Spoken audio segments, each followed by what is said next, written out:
ഇരട്ട വോട്ട് തടയുക എന്ന ലക്ഷ്യത്തിനായി കൈകോർത്ത് കേരള തമിഴ്നാട് സർക്കാരുകൾ ഇരട്ട വോട്ട് സ്ഥിരീകരിച്ച ഇടുക്കി തേനി ജില്ലാ ഭരണകൂടങ്ങളുടെ നേതൃത്വത്തിൽ ഇരു ജില്ലകളിലും പ്രത്യേക ബോധവൽക്കരണ പരിപാടികൾ സംഘടിപ്പിക്കും.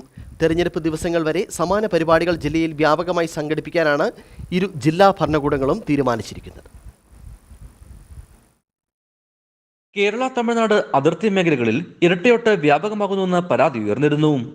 ഇത് പ്രകാരം നടത്തിയ അന്വേഷണത്തിൽ ഇടുക്കി ജില്ലയിൽ വ്യാപകമായി ഇരട്ടയോട്ടുകൾ ഉണ്ട് എന്ന് കണ്ടെത്തുകയും ചെയ്തു. ഇതിന് പിന്നാലെയാണ് ഇടുക്കിയിലും തമിഴ്നാട് തേനി ജില്ലയിലും ബോധവൽക്കരണവുമായി ഇരു ജില്ലാ ഭരണകൂടങ്ങളും സംയുക്തമായി രംഗത്തെത്തിയത്.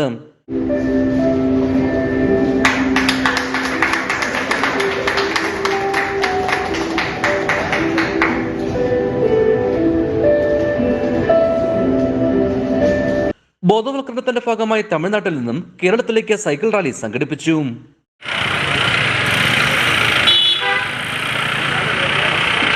തുടർന്ന് കുമളി വ്യാപാര ഭവനിൽ ഇടുക്കി തേനി ജില്ലാ കളക്ടർമാരുടെ നേതൃത്വത്തിൽ ജനപ്രതിനിധികളുടെയും ഉദ്യോഗസ്ഥരുടെയും യോഗം ചേർന്നു.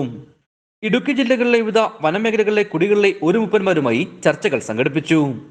ഇരട്ടയോട്ട് തടയുന്നതിനായി മൂപ്പന്മാരുടെ പിന്തുണ ഉറപ്പാക്കുക എന്നായിരുന്നു ലക്ഷ്യം. ഡബിൾ വോട്ടിംഗ് അല്ലെങ്കിൽ രണ്ട് സ്ഥലത്തും വോട്ട് ചെയ്യുക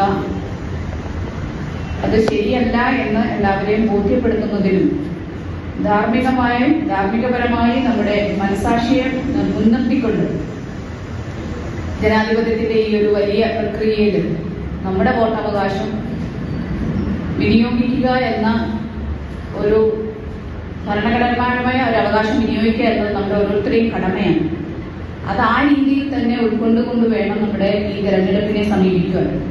യോഗത്തിൽ മുതിർന്ന വോട്ടർമാരെയും ആദരിച്ചു. വരും ദിവസങ്ങളിലും ഇരു ജില്ലാ ഭരണകൂടങ്ങളും ചേർന്നുള്ള ബോധവൽക്കരണ പരിപാടികൾ ജില്ലയുടെ വിവിധ പ്രദേശങ്ങളിൽ സംഘടിപ്പിക്കും. ഇടുക്കി വിഷൻ, കുമളി.